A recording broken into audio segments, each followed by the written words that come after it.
Hello everyone, welcome to our day 4 spoken English class. Today we learn simple present tense. మన real life ని సంబంధించిన కొన్ని ఉదాహరణలు అనేవి చూద్దాం.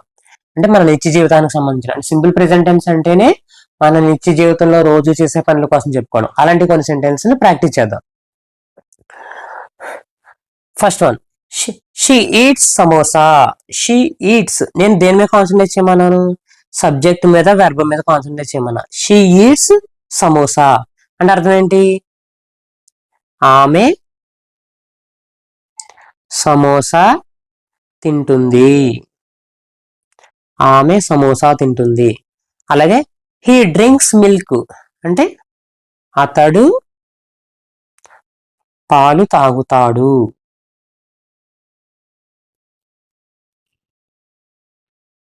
He drinks milk. They eat breakfast. వారు టిఫిన్ చేస్తారు.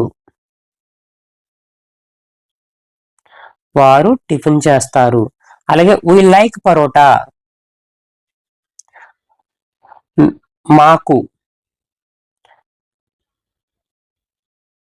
మాకు పరోటా అంటే ఇష్టం. మాకు పరోటా అంటే ఇష్టం. ఓకేనా? ఇప్పుడు చూడండి, ఫస్ట్ ఇది she eats samosa. She eats samosa, ఆమె సమోసా తింటుంది.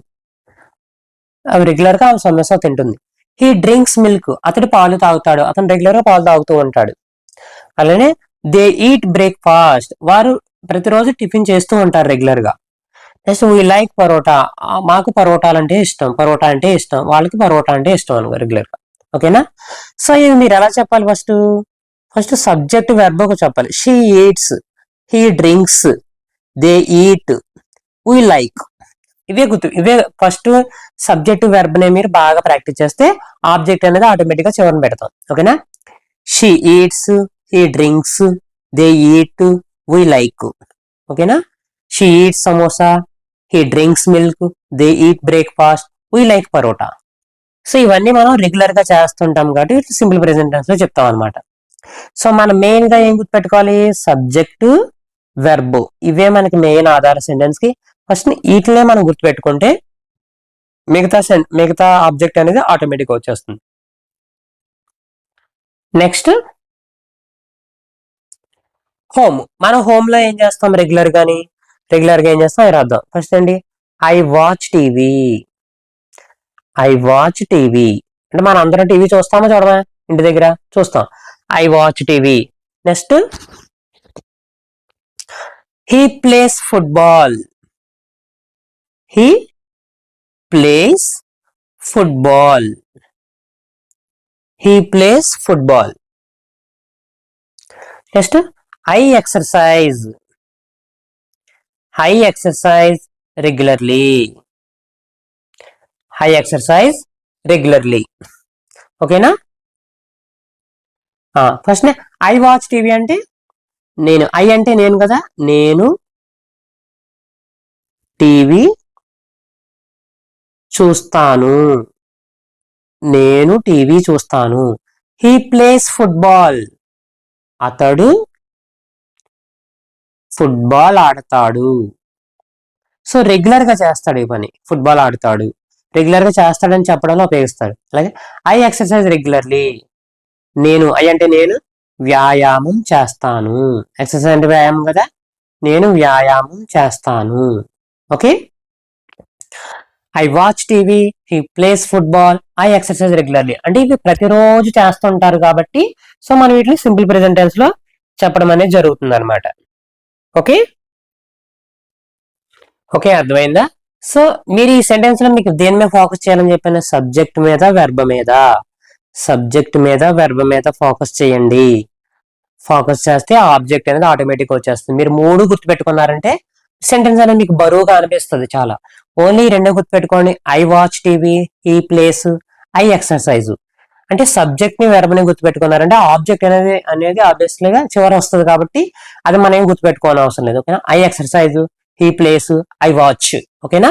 సో బేసిక్ స్ట్రెంత్ ఇది సెంటెన్స్ అనేది, సబ్జెక్ట్ వెర్బ్ అనేది బేసిక్ స్ట్రెంత్ కాబట్టి ఇది గుర్తుపెట్టుకోండి. ఓకేనా.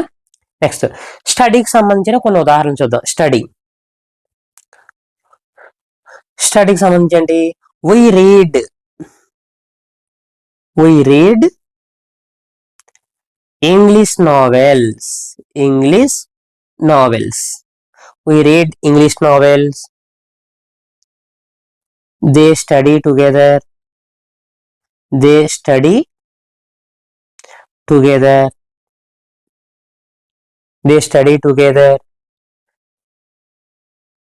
He listen carefully.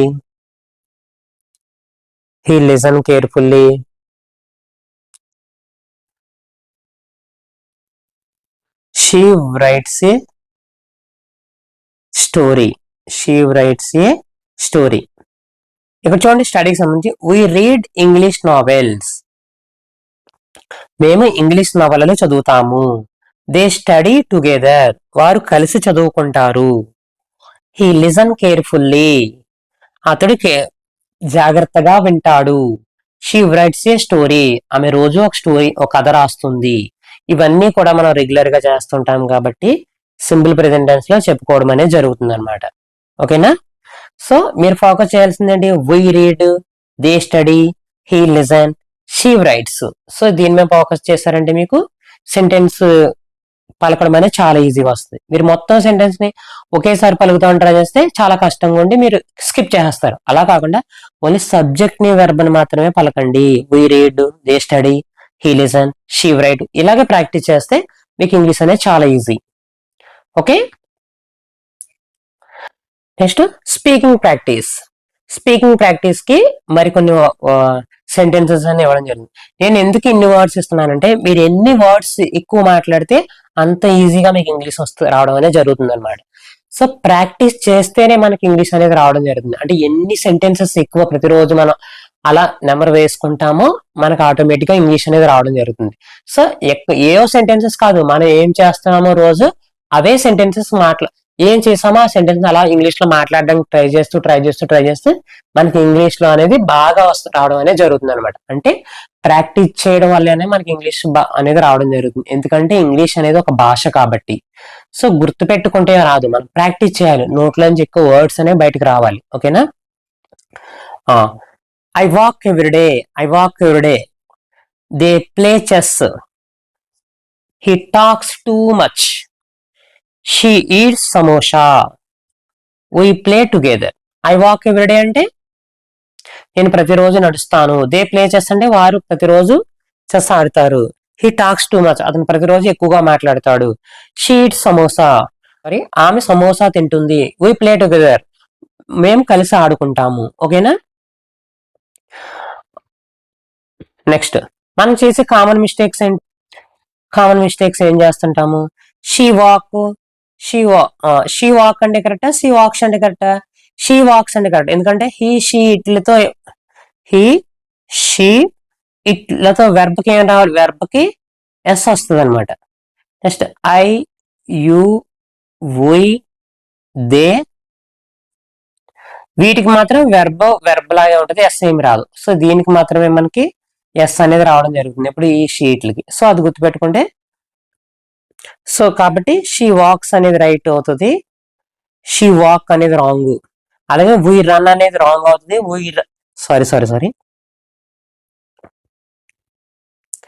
We run అనేది రైట్ అవుతుంది, వీ రన్స్ అనేది రాంగ్ అవుతుంది అనమాట. ఓకేనా.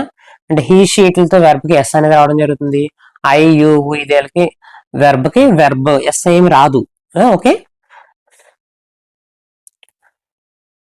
నేను ఇక్కడ కొన్ని మీకు వర్డ్స్ అనే వెర్బ్స్ అనేది ఇవ్వడం, రన్, వాక్, ఈట్, ప్లే, ఇవన్నీ వెర్బ్స్ అని చెప్పుకున్నామా లేదా మన యాక్షన్సే కదా ఇవన్నీ. సో వీటితో కొన్ని సెంటెన్సెస్ అనేవి ఫామ్ చేసి కింద నాకు కామెంట్ లో తెలియచేయండి.